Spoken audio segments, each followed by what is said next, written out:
మంచిర్యాల జిల్లా చెన్నూరులో సేద్యం చేస్తున్న తన భూమిని అటవీ అధికారులు అడ్డుకున్నారని ఒక అన్నదాత రోడ్డెక్కాడు. అస్నాద గ్రామంలోని సర్వే నెంబర్ 582, 730, 732లోని సుమారు 500 ఎకరాల్లో 60 సంవత్సరాలుగా రైతు సేద్యం చేస్తున్నాడు. ఫారెస్ట్ సిబ్బంది అడ్డుకోవడంతో సుమారు 150 మంది రైతుల కుటుంబాలు రోడ్డున పడతాయని ఆవేదన వ్యక్తం చేశారు అన్నదాతలు. ఘటనపై చెన్నూరు FDOకు వినతి పత్రం అందించగా నిరాకరించడంతో రైతులు ఆందోళనకు దిగారు. తమకు న్యాయం చేయకుంటే చావే శరణ్యమని రైతు గోస వినిపించారు.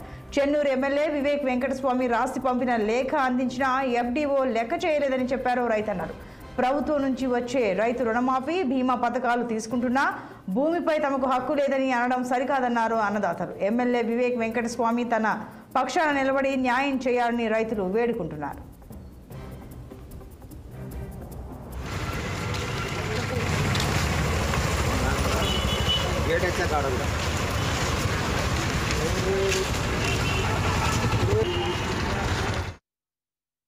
ముప్పై సంవత్సరాల నుండి కాసు చేసుకుంటాను. కొందరికి 40 సంవత్సరాల నుండి, కొందరు 50 సంవత్సరాల నుంచి పట్టాలు ఉన్నాయి, కాసు చేసుకుంటాను.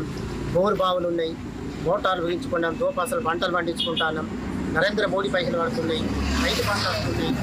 ఎలాంటి ఆటంకం ఏం లేదు. భూములు పంటలు మంచిగా పండించుకుంటాను, తింటున్నాను. కానీ ఇదే భూమి మీద ఆధారపడి కొందరు ఆడబిడ్డలు పెళ్లి చేసి కట్న కానుకలు కూడా ఈ భూమి ఇచ్చే లావణి పట్టాలు మాకు సర్కారు అప్పటి ప్రభుత్వం మాకు లావణి పట్టాలు మంజూరు చేసింది. ఈ పట్టాల మీద బతుకుతున్నాం. ఈ భూమి తప్ప మాకు ఎక్కడ ఏం ఆధారం లేదు. ఇప్పుడు వచ్చిన సమస్య ఏంటంటే ఈ మధ్యలో ఫారెస్ట్ వాళ్ళు వచ్చి ఆ భూమిని అడుగు పెడితే వివిధ కేసులు పెడతామని, కానీ ఈ ఆయుధవనంగా ఇత్తనాలు వేసి ఉంటుంది. వర్షాకాలంలో విత్తనం కూడా వేయకుండా చేస్తుంది. ఇప్పుడు విత్తనం వేయకుంటే 150 కుటుంబాలు సార్, 150 కుటుంబాలు ఎవరు ఆదుకుంటారు?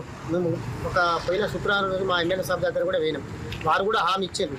అతను ఇచ్చిన హామీని ఇక్కడ FDO గారు కలిస్తే అలాంటి ఏం జరగదు, మీరు అన్ని అడుగు పెడితే మాత్రం దీని మీద క్రిమినల్ కేసు పెడతాం, నాన్ బెయిలబుల్ కేసు పెడతాం, మమ్మల్ని భయపెడతాం.